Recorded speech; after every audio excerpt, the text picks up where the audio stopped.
ಹಲವಾರು ಬೇಡಿಕೆ ನಮ್ಮದು 4 ಬೇಡಿಕೆ ಇತ್ತು.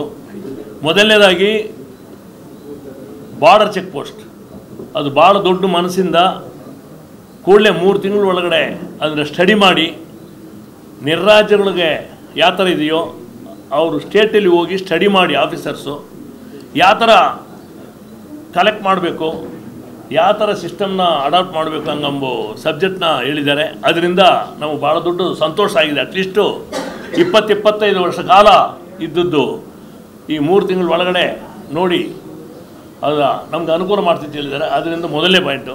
ಎರಡನೇದು ಈ FC ಬರೋ ಗಾಡಿಗೆ 9 ವರ್ಷ 6 ವರ್ಷ 7 ವರ್ಷದ ಗಾಡಿಗೆ 13,000 ರೂಪಾಯಿ ಕೇಂದ್ರ ಸರ್ಕಾರ ವಹಿಸಿದೆ. ಅದು ರಾಜ್ಯ ಸರ್ಕಾರ ಕೈಯಲ್ಲಿದೆ. ದಯವಿಟ್ಟು ಅದನ್ನು ಕೂಡಲೇ ಕಡಿಮೆ ಮಾಡಬೇಕಂತ ಕೇಳಿದ್ದೀವಿ. ಪತ್ರ ಮೂಲಕ ಪ್ರಪೋಸಲ್ ಇದೆ. ಅದರಿಂದ ಈಗ ಅದನ್ನು ಇವಾಗ ಅಮೆಂಡ್ಮೆಂಟ್ ಮಾಡಿಲ್ಲ, ಕೇಂದ್ರ ಸರ್ಕಾರಕ್ಕೆ ನಾವೇ ಪತ್ರ ಬರೀತೀವಿ. ಅದರಿಂದ ಅಮೆಂಡ್ಮೆಂಟ್ ಮಾಡಿಲ್ಲ, ಇವಾಗ ಪತ್ರ ಬರೆದು ಅದರಿಂದ ತಿಳುವಳಿಕೆ ತೊಗೊಂಡ್ಬೇಕು ಮಾಡ್ತಿತ್ತು ಹೇಳಿದ್ದಾರೆ. ಎರಡನೇದು. ಮೂರನೇದು ಡೀಸೆಲು 2023ನೇ ಇಸ್ವಿಯಲ್ಲಿ ಇದಕ್ಕೆ ಮುಂಚಿನ ಸರ್ಕಾರ ಯದ್ವಾ ರೇಟ್ನೆಲ್ಲ ಫಿಕ್ಸ್ ಮಾಡಿಬಿಟ್ಟು ಹೋಗ್ಬಿಟ್ಟಿದ್ರು. ನಮಗೆ ರೇಟ್ ಫಿಕ್ಸೇಷನ್ ಮಾಡಿದ್ರೆ ಸಾಕು ಹಂಗಂಬ ಸಬ್ಜೆಕ್ಟು ಲಾಂಗ್ ಪೆಂಡಿಂಗ್ ಇತ್ತು. ಅದನ್ನು ಇನ್ನೊಂದು ಸಲ ಸ್ಟಡಿ ಮಾಡಿ ಆಯ್ತರದ ಸಬ್ಜೆಕ್ಟ್ ಕೊಟ್ಟಿದ್ದಾರೆ. ಅದನ್ನು ಕೂಡಲೇ ಒಂದು 15 ದಿವಸದ ಒಳಗಡೆ ನಮ್ದು ಏನು ಕುಂತು ಕೊರತೆ ಇದೆಯೋ ಈ ರೇಟ್ ಫಿಕ್ಸೇಷನ್ ಆಫ್ ರೇಟು ಬಂದುಬಿಟ್ರೆ ಭಾರತ ದೇಶದಲ್ಲಿ ಸುಮಾರು ಸ್ಟೇಟಲ್ಲಿದೆ, ಇಲ್ಲಿನೂ ಅದನ್ನು ಮಾಡ್ತೀನಿ ಅಂತ ಹೇಳಿದ್ದಾರೆ. ಅದರಿಂದ ನಮಗೆ ಭಾಳ ದೊಡ್ಡ ಸಂತೋಷ ಆಗಿದೆ. ಲಾರಿ ಬಾಡಿಗೆ ಏನಾಗುತ್ತೆ ಅಂದರೆ ಹೆಂಗೆ ಆಟೋ ರಿಕ್ಷಾಗೆ, ಟ್ಯಾಕ್ಸಿಗೆ, ಓಲಾ ಓಬರ್ಗೆ ಹೆಂಗೆ ಫಿಕ್ಸ್ ಆಯಿತು ಅದು ಇದಕ್ಕೆ ಮುಂದೆ ಆರ್ಡ್ರ್ ಬಂದಿದೆ. ಈಗ ಅದು ಭಾಳ ತಡ ಆಗಿತ್ತು. ಅದು ಮಾಡಿದ್ದು ಸ್ವಲ್ಪ ಮೇಜರ್ ಪ್ರಾಬ್ಲಮ್ ಇದೆ. ಅವರು ಹಳೆ ಸರ್ಕಾರ ಮಾಡಿರಲಿಲ್ಲ. ಕೂಡಲೇ ಸಾಹೇಬ್ರ ಕೈಯಲ್ಲಿ ಕೊಟ್ಟು ಮೇಲೆ ಅದು ಮಾಡ್ತೀನಿ ಅಂತ ಹೇಳಿದ್ದಾರೆ. ಅದರಿಂದ ಅದಕ್ಕೆ ಭಾಳ ದೊಡ್ಡ ಧನ್ಯವಾದ ಅರ್ಪಿಸ್ತೀವಿ. ಅದ್ರ ಜೊತೆಗೆ ನೋ ಎಂಟ್ರಿ 5 ಗಂಟೆ ಮೇಲೆ ಗಾಡಿಗಳು ಬರೋಕ್ಕಾಗಲ್ಲ, ಅದು ಭಾಳ ದೊಡ್ಡ ಕಷ್ಟ ಇತ್ತು. ಅದಕ್ಕೆ ಕೂಡಲೇ ಪರಿಹಾರ ಹೇಳಿದ್ದಾರೆ. ಈ FCದು ಗಾಡಿಗಳದ್ದು ಭಾಳ ದೊಡ್ಡ ಹಿಂಸೆ ಇತ್ತು ನಮಗೆ. ಅದರಿಂದ ಸುಮಾರು 60 ಕಿಲೋಮೀಟ್ರು 70 ಕಿಲೋಮೀಟ್ರ್ ಬೆಳಗ್ಗೆ ಬರೋದು ಸಾಯಂಕಾಲ ಹೋಗೋದು ಟ್ರಾಫಿಕಲ್ಲಿತ್ತು. ಅದು ಅನುಕೂಲ ಮಾಡಿಕೊಟ್ಟಿದ್ದಾರೆ. ಆದ್ದರಿಂದ ಈ ಸ್ಟೇಟ್ ಟೋಲ್ ಸಬ್ಜೆಕ್ಟು ಮುಖ್ಯಮಂತ್ರಿನ ನಾವು ನಿನ್ನೆ ಮನವಿ ಮಾಡಿದ್ದೀವಿ. ಅಟ್ಲೀಸ್ಟು ಅವಧಿ ಮುಗಿದ ಮೇಕೆ ಅದನ್ನು ಸರ್ಕಾರ ತಗೊಂಡು 40% ಕಲೆಕ್ಟ್ ಮಾಡೋದು, ಇಲ್ಲ ಅವಧಿ ಮುಗಿದ ಮೇಕೆ ಅವರು ಸ್ಟೇಕ್ ಹೋಲ್ಡರ್ ಕಲೆಕ್ಟ್ ಮಾಡಿದ ಮೇಲೆ ಅದನ್ನು ವಿಡ್ರಾ ಮಾಡೋದ್ರ ಬಗ್ಗೆ ಚರ್ಚೆ ಮಾಡಿ ಮಾಡೋಣ ಅಂತ ಹೇಳಿದ್ದಾರೆ. ನಿನ್ನೆ ಹೋಮ್ ಮಿನಿಸ್ಟರ್ ಸಾಹೇಬರು ಕೂಡ ಇತ್ತು. ಅವರಿಂದ ಅವ್ರ ಎದುರುಗಡೆ ಕೂಡ ಸಾಹೇಬರು ಮಾತಾಡಿ ಈ ಪೊಲೀಸ್ ಹರಾಸ್ಮೆಂಟ್ದ ಬಗ್ಗೆ, ನೋ ಎಂಟ್ರಿ ಬಗ್ಗೆ ಎಲ್ಲ ಚರ್ಚೆ ಮಾಡಿ ಮಾಡ್ತೀನಿ ಅಂತ ಹೇಳಿದ್ದಾರೆ. ಅದರಿಂದ ನಾವು ಸಾಹೇಬ್ರಿಗೆ ಭಾಳ ದೊಡ್ಡ ಧನ್ಯವಾದ ಅರ್ಪಿಸ್ತೀವಿ.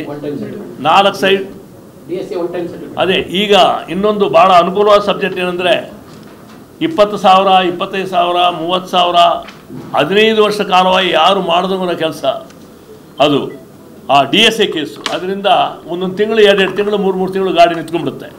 ಅದರಿಂದ DSA ಕೇಸ್ನ ಕೂಡ ಅವರು 50% ಹೆಂಗನ ಮಾಡ್ಬೇಕು ಅಂತ ಹೇಳಿದ್ವಿ. ಅದು ಮಾಡಿ ಚರ್ಚೆ ಮಾಡಿ ಒಂದು ತೀರ್ಮಾನ ತಗೊಳ್ತೀನಿ ಅಂತ ಹೇಳಿದ್ದಾರೆ. ಅದರಿಂದ ಈಗ ಆಂಧ್ರ ತಮಿಳ್ನಾಡು ಆಂಧ್ರಗೂ ಕರ್ನಾಟಕದ ಮಧ್ಯದಲ್ಲಿ ಓಬಳಾಪುರಂ ಹತ್ರ ಒಂದು 9 ಕಿಲೋಮೀಟರು ಆಂಧ್ರ ಪ್ರದೇಶದ ಇರೋ ಕಾರಣ ಅಲ್ಲಿ ಭಾಳ ದೊಡ್ಡ ಡೈಲಿ ಹರಾಸ್ಮೆಂಟ್ ಆಗ್ತಾಯಿದೆ. ಅದನ್ನು ಕೂಡಲೇ ಬಗೆಹರಿಸ್ತೀನಿ ಎಂಬ ಸಬ್ಜೆಕ್ಟ್ ಅವ್ರ ಹತ್ರ ಮಾತುಕತೆ ನಡೆಸಿ ಬಗೆಹರಿಸ್ತೀನಿ ಅಂತ ಹೇಳಿದ್ದಾರೆ. ಆದ್ದರಿಂದ ಇದು ಮಾತ್ರ ಅಲ್ಲ, ಇಡೀ ಭಾರತ ದೇಶದಲ್ಲಿ ಎಲ್ಲೇನೋ ಬಂದರೆ ಅವ್ರ ಪಾಪ ಇಲ್ಲಿ ಬಂದು ಟ್ಯಾಕ್ಸ್ ಕಟ್ಬಿಟ್ಟು ಹೋಗ್ಬೇಕಾಗಿತ್ತು. ಅದರಿಂದ ಪೆನಾಲ್ಟಿ ಕಟ್ಟಬೇಕಾಗಿತ್ತು. ಅದನ್ನು ಆನ್ಲೈನಲ್ಲಿ ಮಾಡಿ ಒಂದು ತೀರ್ಮಾನ ಮಾಡ್ತೀನಿ ಅಂತ ಹೇಳಿದ್ದಾರೆ.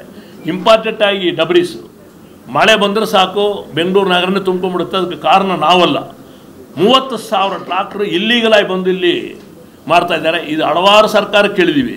20 ವರ್ಷ ಸರ್ಕಾರ ಕೇಳಿ ಹೇಳಿ ಸಾಕಾಯ್ತು ನಮಗೆ. ಡಬ್ರೀಸ್ ತೊಗೊಂಡು 10 ಕಿಲೋಮೀಟ್ರು 50 ಕಿಲೋಮೀಟ್ರ್ ಆಚೆ ತೊಗೊಂಡು ಹೋಗ್ತೀವಿ, ಇಲ್ಲ ಮನೆ ಫಿಲ್ ಮಾಡ್ತೀವಿ. ಆದರೆ ಈ ಟ್ರಾಕ್ಟ್ರನವರು ಅಲ್ಲೇ ಆಗ್ಬಿಡ್ತಾರೆ ಅಂತ ಹೇಳಿದ ಕಾರಣ ಸರ್ಕಾರಕ್ಕೆ ಟ್ಯಾಕ್ಸೇ ಕಟ್ಟೋದಿಲ್ಲ ಅವರು. ಹಂಗಿರುವಾಗ ನಾವು ಟ್ಯಾಕ್ಸ್ ಕಟ್ಟುವಾಗ ಅವ್ರು ಟ್ಯಾಕ್ಸ್ ಕಟ್ಟಲ್ಲ ಅಂತ ಹೇಳಿದ್ವಿ.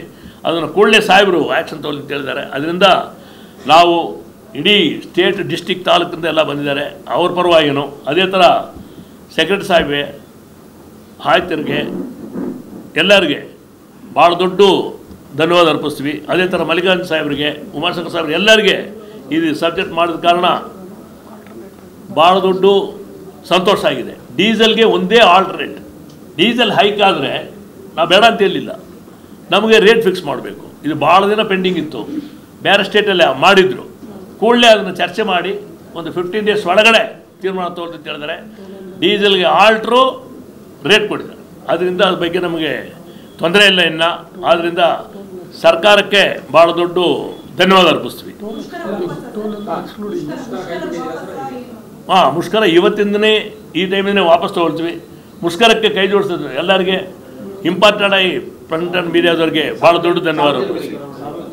1000 ಜನಕ್ಕೆ ಎಲ್ಲರಿಗೆ ನಮ್ಮ ಜೊತೆಗೆ ಅವರೆಲ್ಲ ಹೋರಾಡ್ತಾ ಇದ್ರು, ಅವ್ರಿಗೆಲ್ಲ ನಾನು ಈ ಸುದ್ದಿನ ತಿಳಿಸಿ ಧನ್ಯವಾದ ಅರ್ಪಿಸ್ತೀನಿ.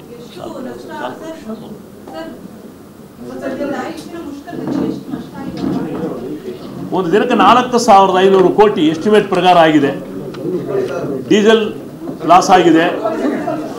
ಡೀಸೆಲ್ಲು ಅದೇ ಥರ 4,500 ಕೋಟಿ ಮ್ಯಾಗೆ ಸರ್ಕಾರ ಬೊಕ್ಕಸಕ್ಕೆ ತೊಂದರೆ ಆಗಿರ್ಬೋದು.